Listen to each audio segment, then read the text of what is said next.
আলাইকুম ওয়া রাহমাতুল্লাহি ওয়া বারাকাতুহু। প্রত্যেককে জানাই আন্তরিক শুভেচ্ছা এবং অভিনন্দন। আজকে আমি যে বিষয়টা নিয়ে আলোচনা করব, আপনারা প্রত্যেকেই থাম্বনেলে লেখা দেখতে পেয়েছেন। 14 শতাব্দীর মুজাদ্দিদ, 52 জেলার পীর, আমাদের বাংলা ভাষার যিনি আমাদের আকাবির শাহ সুফি হযরত আবু বকর সিদ্দিক রহমাতুল্লাহ আলাইহি, তিনি আমাদের আকাবির। তো প্রত্যেক ফুরফুরা শরীফের দাদা হুজুর পীর কেবলা রহমাতুল্লাহ আলাইহি নামে আমরা প্রত্যেকে আমরা চিনি বা জানি বা শুনেছি। তো যারা ফুরফুরা শরীফে যে সমস্ত মানুষ অনুসারী, যারা ফুরফুরা শরীফকে ভালোবাসেন, আমি তাদের প্রত্যেকের কাছে আমি অবশ্যই এই আলোচনাটা শোনার অনুরোধ জানাবো এবং প্রত্যেককে বলবো যারা হয়তো এখনও টলমলো করে বেড়াচ্ছেন যে কোনটা সঠিক কোনটা বেঠিক, এইগুলো হয়তো এখনও তদন্ত করে বেড়াচ্ছেন, আমি প্রত্যেককে বলবো যে এইরকম টলমলো না করে আপনারা ফুরফুরা শরীফের পীর মুজাদ্দিদুজ্জামান আবু বকর সিদ্দিক রহমাতুল্লাহ আলাইহির যে মতপথ রয়েছে সেটি আপনি অনুসরণ করে অবশ্যই আপনাদের উপকারে আসবে বলে আশা রাখছি। তো আজকে আমি আপনাদের কাছে যে আলোচনাটা করব, যে মুজাদ্দিদুজ্জামান আবু বকর সিদ্দিক রহমাতুল্লাহ আলাইহি তিনি কি প্রথম সাহাবা হযরত আবু বকর সিদ্দিক রাদিয়াল্লাহু তাআলা আনহুর বংশধর, তিনার কি বংশের মানুষ কিনা এবং কুরাইশ বংশের মানুষ, এটা নিয়ে একটু আলোচনা করব। তো আমি প্রত্যেককে বলবো যে আপনাদের প্রত্যেকের জানা প্রয়োজন তাজকিরাতুল আউলিয়া, এই কিতাবটা আপনারা রাখুন, বাড়িতে যদি রাখেন আপনারা অবশ্যই এর উত্তর পেয়ে যাবেন। আল্লামা রুহুল আমিন বশির রহমাতুল্লাহ আলাইহির বিস্তারিত জীবনী, দাদা হুজুর পীর কেবলা রহমাতুল্লাহ আলাইহির জীবনী লিখেছেন এবং লেখা আছে ফুরফুরার ইতিহাস। কিতাবগুলো যদি আপনারা সংগ্রহ করতে পারেন অবশ্যই আপনারা পড়বেন, বুঝতে পারবেন। ফুরফুরা শরীফের ইতিবৃত্ত এবং আপনার লেখা আছে যুগ প্রবর্তক শাহ সুফি সিদ্দিকী পূর্ব ভারত ধর্ম সমাজ আন্দোলন, এই কিতাব আপনারা রাখতে পারেন এবং আপনারা খাতমে বুখারী 2025 বইটা বেরিয়েছে। 4 তরিকার যত আল্লাহর ওলি গণ রয়েছে প্রত্যেকের জীবনী তুলে ধরা হয়েছে এবং আপনারা ফুরফুরা শরীফের দাদা হুজুর পীর রহমাতুল্লাহ আলাইহির জীবনী কিতাব এই কিতাবটা আপনারা দেখতে পারেন। প্রত্যেক কিতাবের মধ্যে দাদা হুজুর পীর রহমাতুল্লাহ আলাইহির জীবনী কিতাব তুলে ধরা হয়েছে। তারপরে প্রত্যেকটা কিতাব আপনারা পড়ে পড়ে দেখবেন, কারণ বর্তমান সময়ে ইসলাম প্রসঙ্গ ডক্টর শহীদুল্লাহ শহীদুল্লাহ রহমাতুল্লাহ আলাইহি তিনি লিখেছেন দাদা হুজুরের জীবনী এবং বাংলাদেশ থেকে কিতাব লেখা হয়েছে দাদা হুজুরের জীবনী, বিশাল মোটা জীবনীটা লেখা হয়েছে।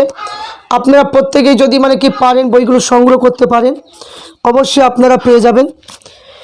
এবং দাদা হুজুর পীর কেবলা রহমাতুল্লাহ আলাইহি তিনি প্রথম সাহাবা হযরত আবু বকর সিদ্দিক রাদিয়াল্লাহু তাআলা আনহুর বংশধর, যে তিনি প্রথম সাহাবা হযরত আবু বকর সিদ্দিক রাদিয়াল্লাহু তাআলা আনহুর বংশধর, এটা আমরা প্রত্যেকে কিন্তু জানি।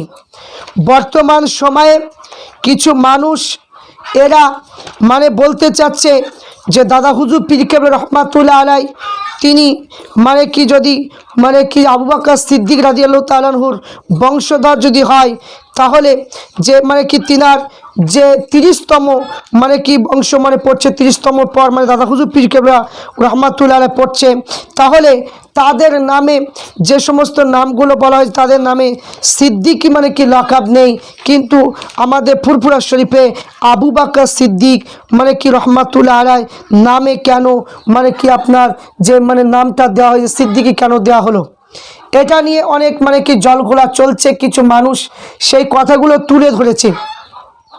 তো আমি প্রত্যেককে বলবো যে আপনারা যে কথাটা তুলে ধরছেন যে ফুরফুরা শরীফে পীর আবু বকর সিদ্দিক কি রহমাতুল্লাহ আলাই, তিনি মানে কি যে আবু বকর সিদ্দিক রাদিয়াল্লাহু তাআলা আনহুর বংশের মানুষ কিনা, মানে তিনার মানে বংশধর কিনা, এই সম্পর্কে আলোচনা কিতাব থেকে করে প্রত্যেক ভিডিওটা প্রথম থেকে শেষ পর্যন্ত শুনবেন।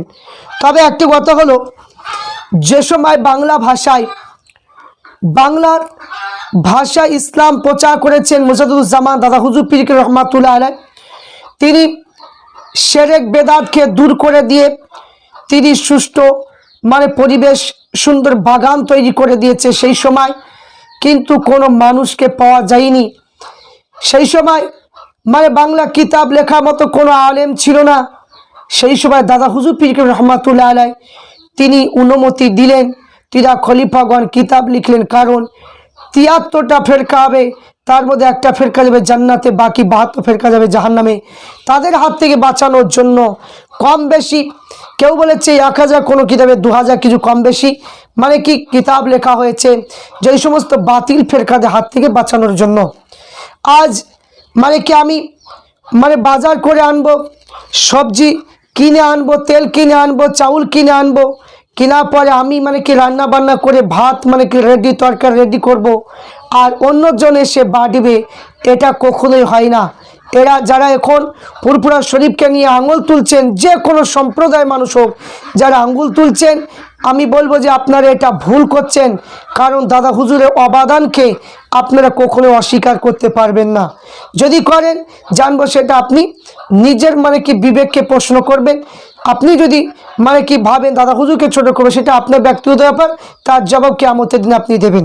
তো আসুন, ইসলাম প্রসঙ্গ এই কিতাবে লিখেছেন যিনি আল্লাহর ওলি, যার নাম হলো ডক্টর মোহাম্মদ শহীদুল্লাহ রহমাতুল্লাহ আলাই।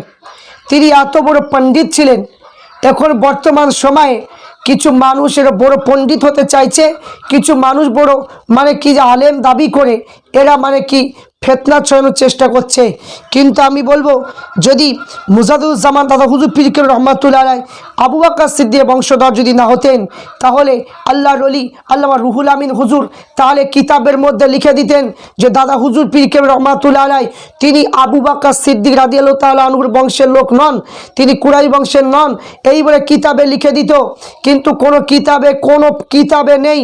তিনি লিখেছে যে দাদা হুজুর পীর কেবলা বলে মানে কি প্রথম সাহাবা হযরত আবু বকর সিদ্দিক রাদিয়াল্লাহু তাআলা আনহুর বংশধর।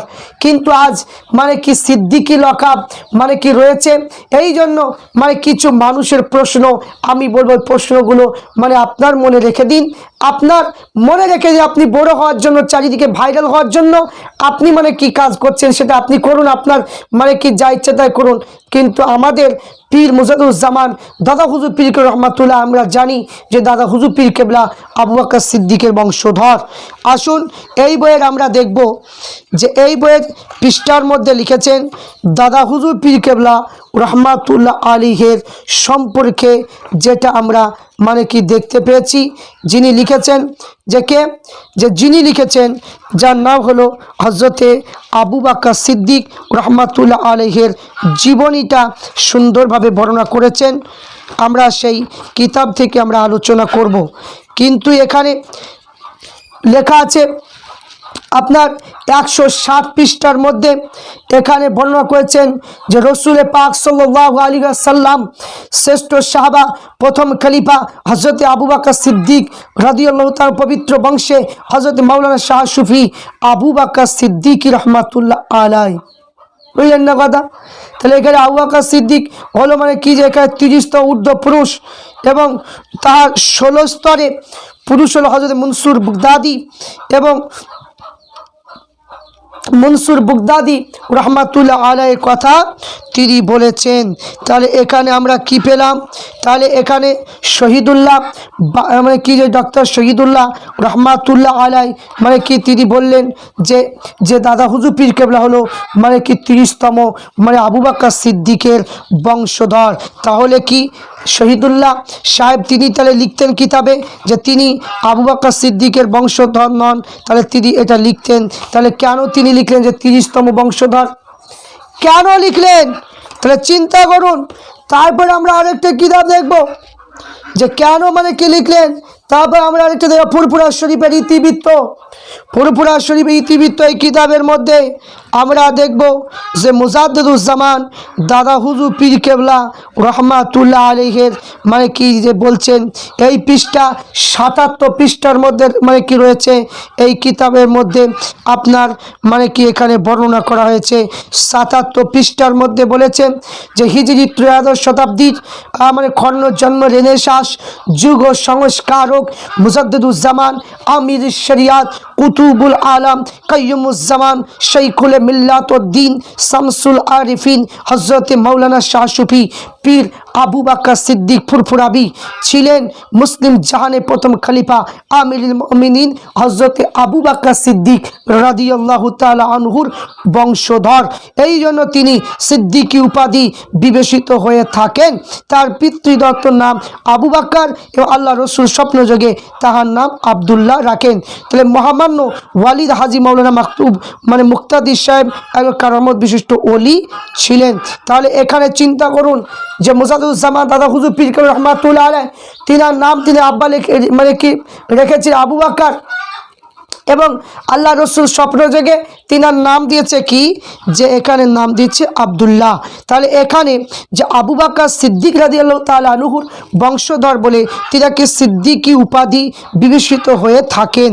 মানে কি যে এখানে মানে কি দেওয়া হয়েছে, তাই এখানে সিদ্দিকী যেহেতু আবু বকর সিদ্দিক রাদিয়াল্লাহু তাআলা আনহুর বংশধর এই যে সিদ্দিকী তিনারা দিয়েছেন, এই জন্য মানে কি এখানে বর্ণনা করা হয়েছে। কিন্তু এখানে যে নামগুলো মানে কি দেওয়া হয়েছে যে আপনার ওয়ালিদের নাম এখানে বর্ণনা করা হয়েছে পরপর মানে কি নাম এখানে 30তম নাম এখানে বর্ণনা করা হয়েছে।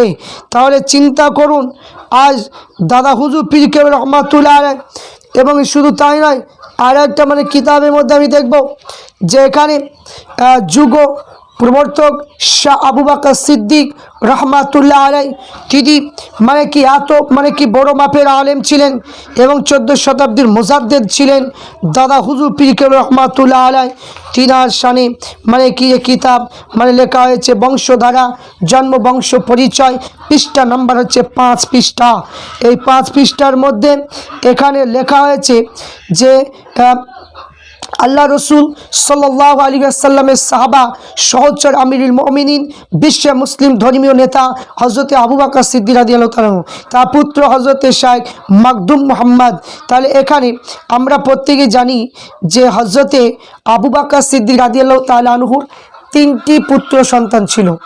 3টি পুত্র সন্তান আব্দুর রহমান এবং আবদুল্লাহ এবং ছিল কি যে মোহাম্মদ, এবং কন্যা 3টি ছিল। কিন্তু হযরত আবু বকর সিদ্দিক রাদিয়াল্লাহু তাআলা আনহুর 4টি স্ত্রী ছিল।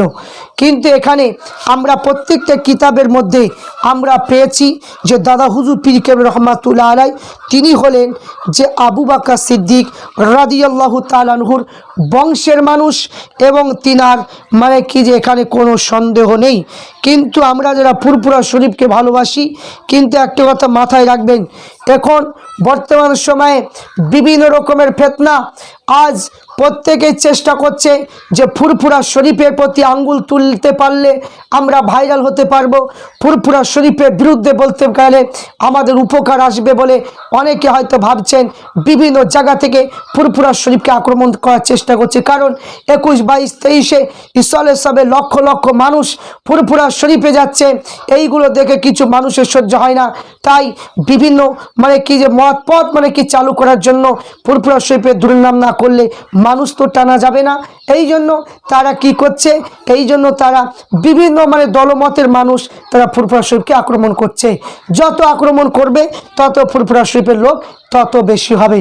তাই আমি বলবো যে প্রত্যেক যারা ফুরফুরা শরীফে যারা মুরিদ যারা ফুরফুরা শরীফকে ভালোবাসেন প্রত্যেককে অনুরোধ করব যে আপনারা কারো কথা শুনে বিভ্রান্তির মধ্যে পড়ে যাবেন না, কারো কথা শুনে আপনারা বিভ্রান্তির মধ্যে ডুবে যাবেন না। আপনারা ফুরফুরা শরীফকে ভালোবাসেন, ফুরফুরা শরীফের নীতি অনুযায়ী চলুন, অবশ্যই আপনাদের উপকারে আসবে, এটাই আমি আশা রাখছি। তাই এখানে কোনো মানুষের বিরুদ্ধে না বলে, কোনো মানুষকে আক্রমণ না করে, যদি মানে কি নিজ নিজ মানে কি মতে যদি চলেন কোনো অসুবিধা নেই, কিন্তু ফুরফুরা শরীফের বিরুদ্ধে কেউ বলতে যাবেন না। কারণ ফুরফুরা শরীফ বিনা দলিলে ফুরফুরা শরীফ চলছে না, দলিল পরিপূর্ণভাবে রয়েছে। এই জন্য আমি আলোচনা করলাম। প্রত্যেককে বলবো ফুরফুরা শরীফের যেভাবে আপনারা ভালোবাসেন সে ভালোবেসে থাকবেন। অবশ্যই আপনাদের দাদা হুজুর পীর রহমাতুল্লাহ আলাইহি রুহানি ফায়েজ অবশ্যই আমাদের নসিব হবে। আল্লাহুম্মা আমিন।